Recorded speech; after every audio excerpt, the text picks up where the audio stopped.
Good afternoon, good evening, happy Friday, everyone. And for all of you in the US, I hope you've had a most amazing Thanksgiving. Ours, of course, was last month. I'm from Canada, but I'm Reverend Barbara Jean, and I am delivering the good news tonight. And I'm so happy to be here with you all.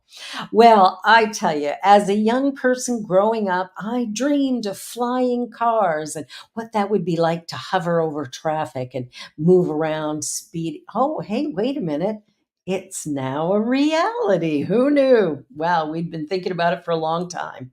This is a flying car you can park in your garage, and it lifts off, and it made its maiden voyage. So, this is exciting news. I had so much fun with this. I had to lead off.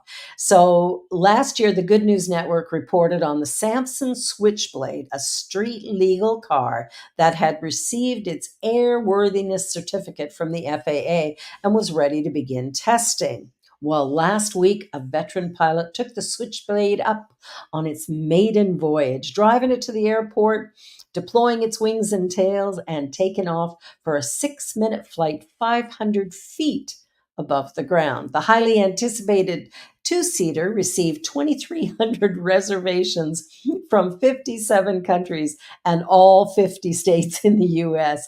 And the news of the successful maiden flight will likely see that number grow. It's such an exciting thing. So here's how it works. It needs an airport runway to take off and a private pilot's license to fly. So, I mean, obviously, I'm not buying one, but somebody will.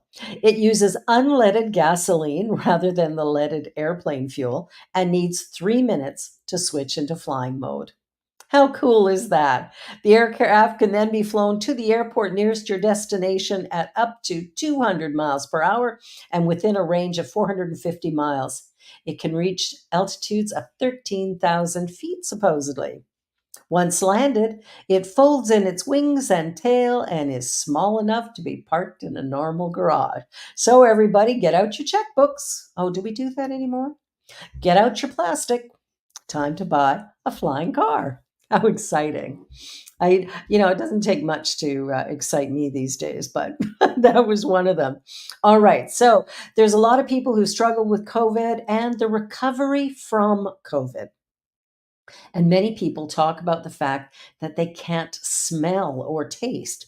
So, using an image guided, minimally invasive procedure, scientists may be able to cure the loss of smell known as parosmia, something like that, occasionally found in people who were infected with COVID 19. Now, while most COVID patients did recover their sense of smell over time, some, however, continue to have the symptoms months or even years after infection.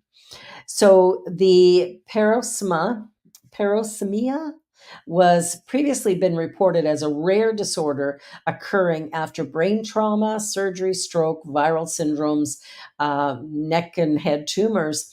And for whatever reason, the treatment involves injecting an anesthetic right into the stellate ganglion on one side of the neck to stimulate the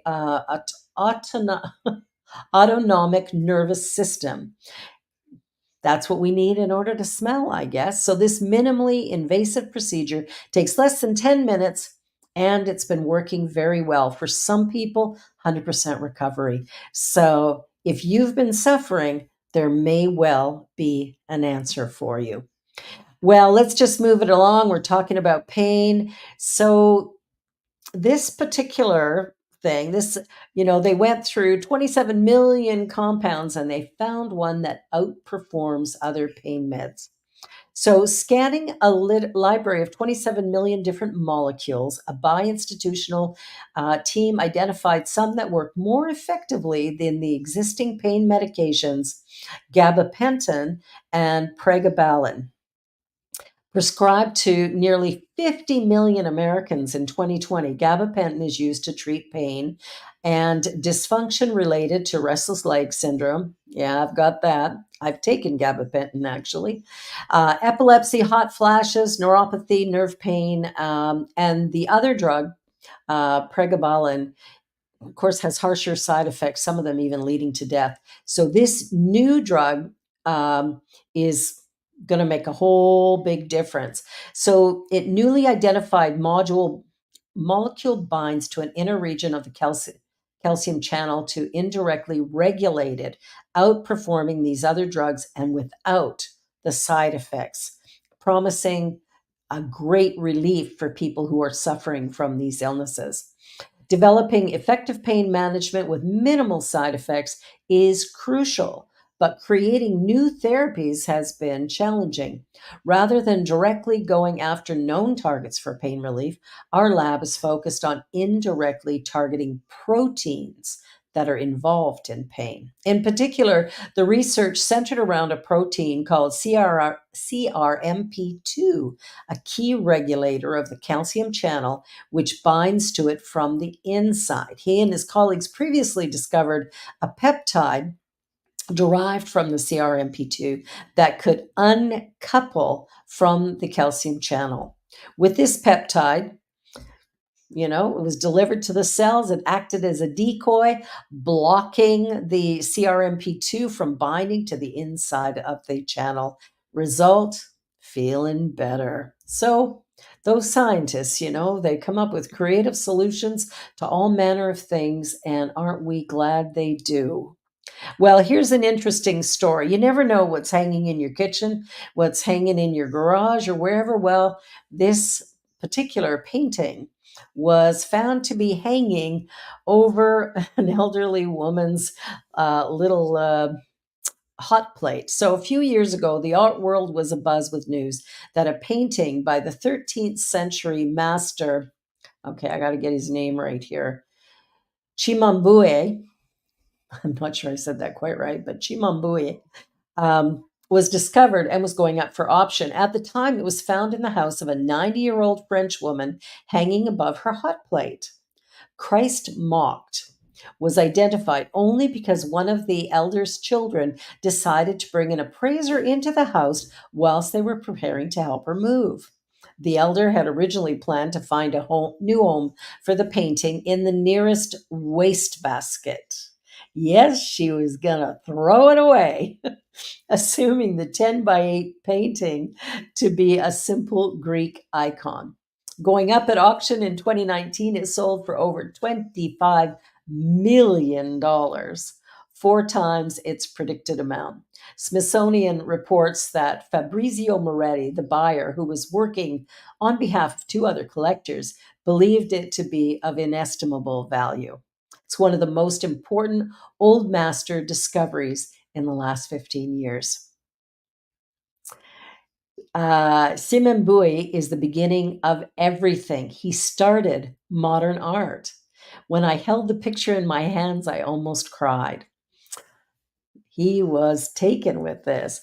Chimambue is believed to be a pseudonym for a Florentine painter, whose name I cannot pronounce, who was born in 1240 and may have been the teacher of the celebrated Italian master Giotto.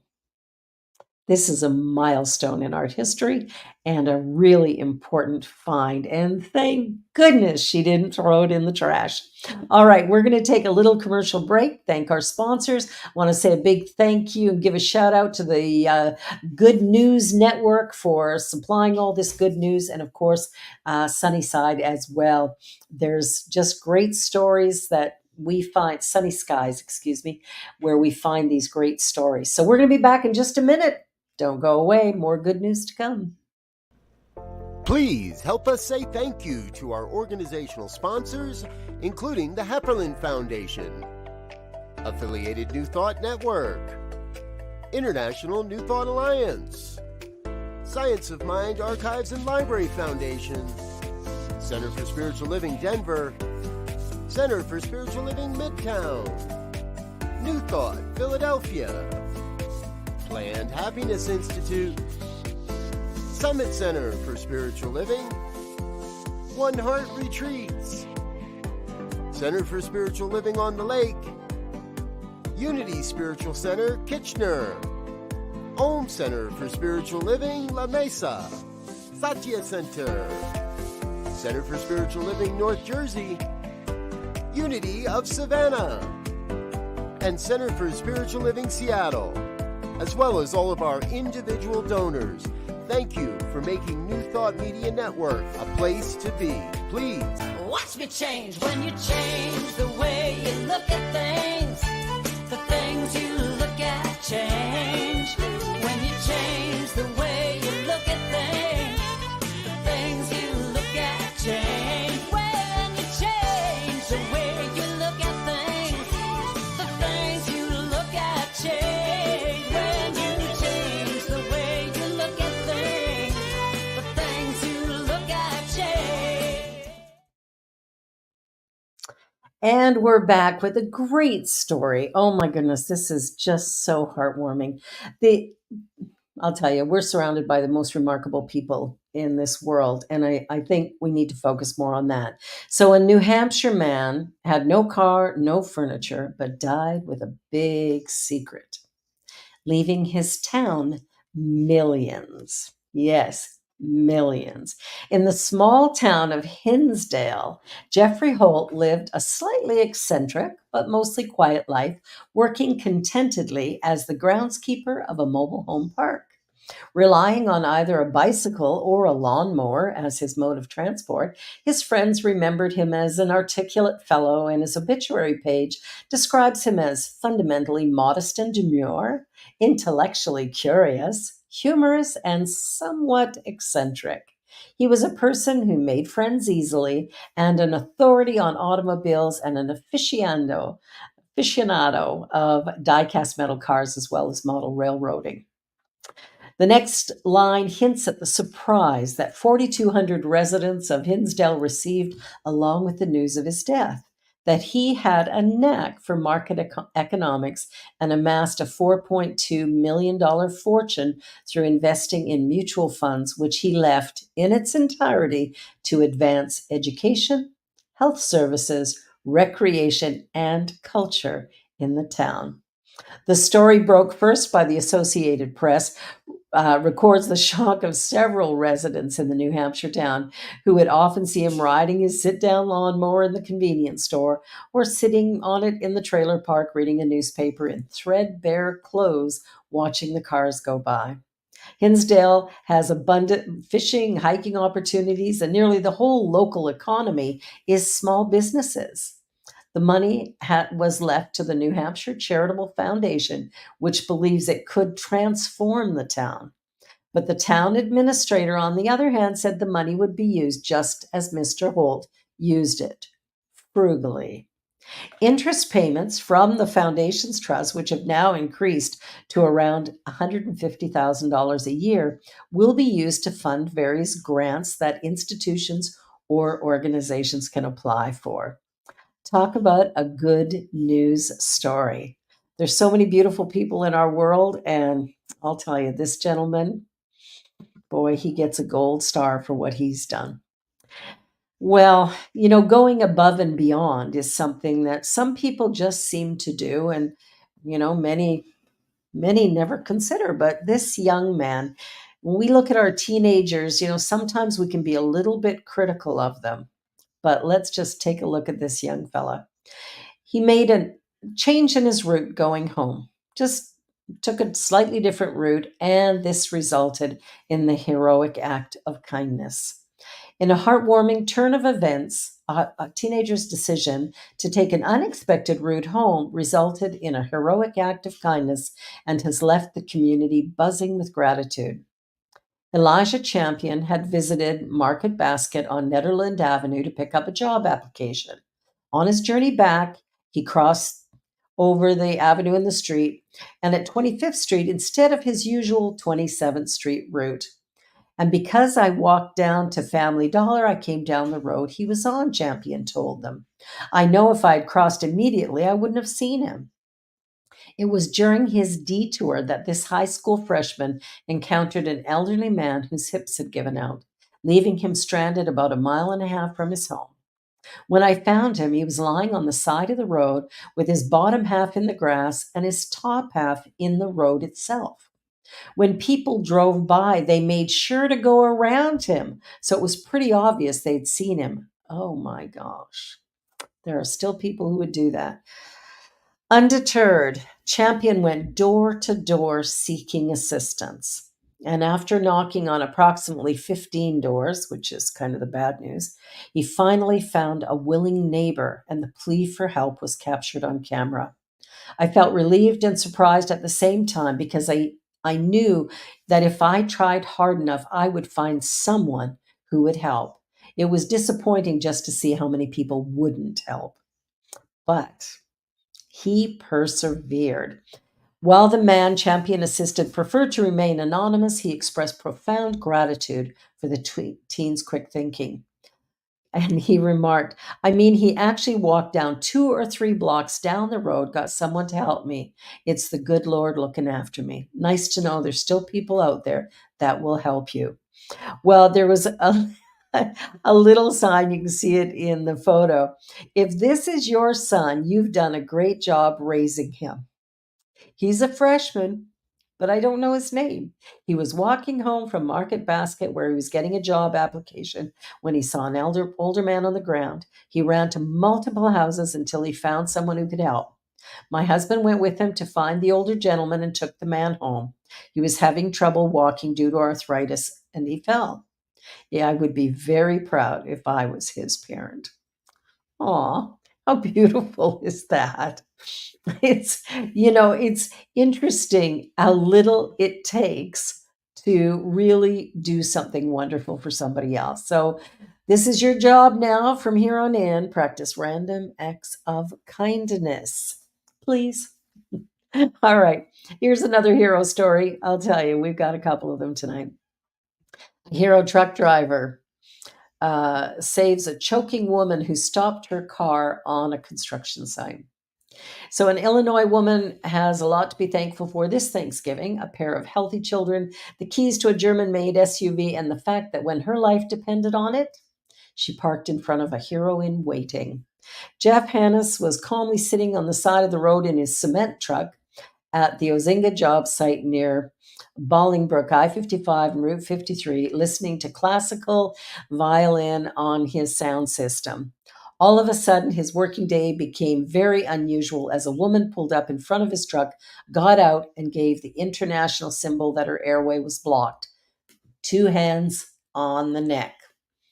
Hannes, a former Army infantryman, jumped into action and performed the Heimlich maneuver, 3 thrusts up in from under the rib cage, which dislodged the piece of food that was choking her.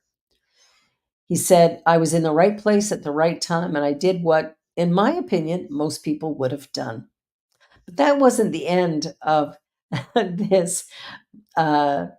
He Okay, let me just start that sentence again. But that wasn't the end of this from Silent Charisma. He had some more words to say when he spoke to Fox 32, when he reflected on accusations of being hero. He said, there's a Native American saying, it's not the path that we walk, it's how many lives we touch along the way.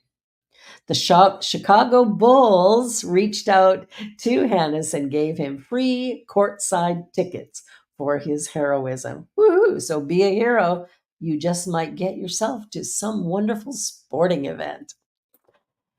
And it goes on, and it goes on tonight. Well, here we've got 7 swimmers who owe their lives to Australian teens on boogie boards. 2 rescues in 1 week. Wow. So, unrelated, teenage surfers rescued swimmers from drowning off the southeast coast of Australia on 2 separate occasions last week, proving that while the stereotype of young surfers is one of laziness or laxness, it isn't all a bad thing. It was November 18th that 6 friends aged 12 and 15 were boogie boarding on Kiama Beach in the Australian state of New South Wales, when just 20 minutes after rescue personnel finished their shift and went home for the day, they became aware via screaming that 6 people had been swept hundreds of meters out to sea in a rip current. A mom with her 3 young daughters and 2 young women were all caught in the violent water, leaving buddies Max Laird, Braith Davidson, George Griffin, Harrison Smee, Alex Norris, and Zach Marsden as the only entry on the beach able to effect a rescue. Luckily, these Strapping young lads are all members of the Kiama Surf Life Saving Club, and Harrison, the oldest of the crew at 15, led them back to dry land on their boards to save some lives.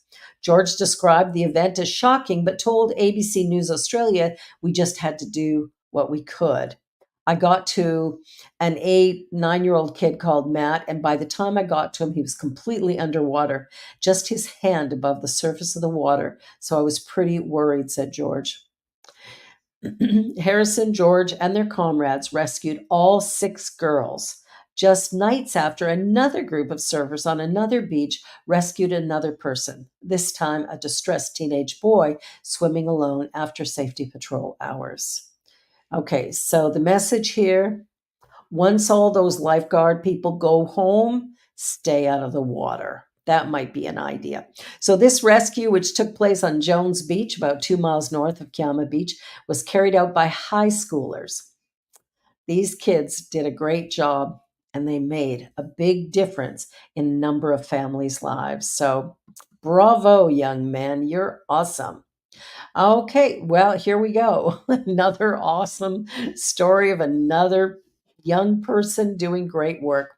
College student, inspired by 2 mission trips to the Philippines, Joanna Manidi was standing in front of her University of Southern California class explaining her idea for a hypothetical nonprofit to help homeless children and orphans she had met when she had a light bulb moment. Don't you love those? Bing, something happens. Rather than hypothesize about a nonprofit that would help the archipelago orphans, she decided to go ahead and start one herself. And so was born Cherish Hearts International. I had this reflection of, why haven't I started this during my time at USC? Right after the class, I just sent out a bunch of emails to old contacts of mine in the Philippines, and the first person who responded ended up being our first partnership within Cherish. In 2016 and 2018, Manidi visited the island of Mindanao and was devastated to see the condition of the unhoused and orphaned children living on the streets. She volunteered at a children's ministry, but eventually her trip had to end and she returned to the US. She decided to major in business and in the fall of 2020 took a class at USC on how to design and run a nonprofit, which she turned into Cherish Hearts International, which acts as a liaison to international business stakeholders to uncover areas of opportunity for the building of schools and shelters, and the first which opened in the summer of 2022. I'll tell you, when you have a dream, follow that. It's going to take you somewhere great. All right, so here's very, very sweet, very sad little story too, but very sweet. So after a teen dies, his friends visit his grandma. I'll tell you, I'm the most teary newsreader in the universe. Friends visit his grandma for breakfast every Wednesday to ease their loss. It's Wednesday morning in St. Louis, outside Peggy Winkowski's house. It's not just the sun or the song of the birds that arrive at her front door, but a horde of hungry teenagers. They're all students from Bishop Dubourg High School, ready to enjoy a hug with grandma and a plate of hot food as part of what they together term the Wednesday Breakfast Club. But it hasn't always been bacon, banter, and bright eyes. The Breakfast Club took on a new meaning when Grandma Peggy lost her grandson, Sam Crow, a Bishop Dubourg sophomore, to a hit and run last year. It was the young Mr. Crow who first started the Breakfast Club, which used to meet at a nearby diner. One day he announced, "My grandma can cook better than this," and so it was that mediocre diner was abandoned in favor of Grandma Peggy's. Every Wednesday, a baker's dozen teens would show up for bacon and eggs until the fateful July day when the group learned of Sam's death. And breakfast, oh goodness, girl, became the last thing anyone was thinking about. That is, until the very next Wednesday, when hoping to make the spirit of her grandson proud, Peggy was up before dawn, warming skillets, cracking eggs, and whipping batter. And not wanting to be poor guests, the teens came back in greater and greater numbers just about every Wednesday afterwards. They came here every day for the whole week. They just wanted to make sure that I was okay. Teenagers sometimes get a bad rap, but when it comes right down to it, I think we could learn a lot from some of them. All right, so Portugal has got some good news. Well, they found a way to not only cut the utility bill, but erase it for a few days in a row, 6 days. So sunny, windy, wavy, and small Portugal is uniquely situated are suited to renewable energy, which it just proved by powering the nation of 10 million entirely with the forces of nature for 6 straight days. How cool is that? That'll reduce that bill. It all started on Friday, the 27th of October, when the largest energy company in the nation reported that conditions of wind and waves were generating the entirety of the nation's energy supply. They predicted the conditions would carry on through Saturday, but they actually kept going on for the next 5 days, including some periods when the nation's grid was exporting renewable energy to the grids in Spain. In total, there were 149 hours of total renewable generation. 95 of which saw the Portuguese grid exporting to Spain, a run that broke the previous record for consecutive days of 100% renewable use. While solar power is often seen as the most important renewable electricity source, the record began and carried on for many days in rainy, windy weather. That's because many turbines were built in the 90s when solar panel installations were not cost effective. So wind power, wind power, wind power. Well, I'm so excited whenever I get an opportunity to do the good news. And I just want to say that this past week was the National Transgender Awareness Week. And Monday was the day of remembrance for transgender people who have been killed through violent acts. And so it was important just to mention that every life is valuable, that human rights. So if I am human, I have rights. If I am transgender, if I am LGBTQ, if I whatever, I have rights. And what I know is that all of us are part of one system, one thing, and whatever we do within that impacts all of it. So I invite you to be the change that you want to see in the world. Be the peace, the love, the joy, whatever it is. Find a way in your hearts and minds to not only be grateful for the life that you've been given, to be grateful for the beauty that you have created in the world for yourself, but let us move that out beyond us so that we might find a way to create harmony, love, and peace everywhere we look. That peace becomes the model. And of course, it begins within each one of us. Be the change you want to see and watch the good news just grow. Thank you all for watching tonight. I'm so grateful to be part of this network. Be sure to like, share, and subscribe. And by the way, donate to the New Thought Media Network. Let's keep this good news moving forward. Have a wonderful weekend. Happy Thanksgiving. Bye for now. On behalf of everyone at New Thought Media Network, thank you for being a member of our virtual family.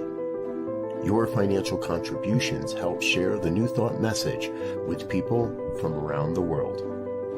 Please visit and contribute at www.ntmedia.org/donate. New Thought Media Network. Come be you. And please like, share, and subscribe. Until next time, peace and blessings.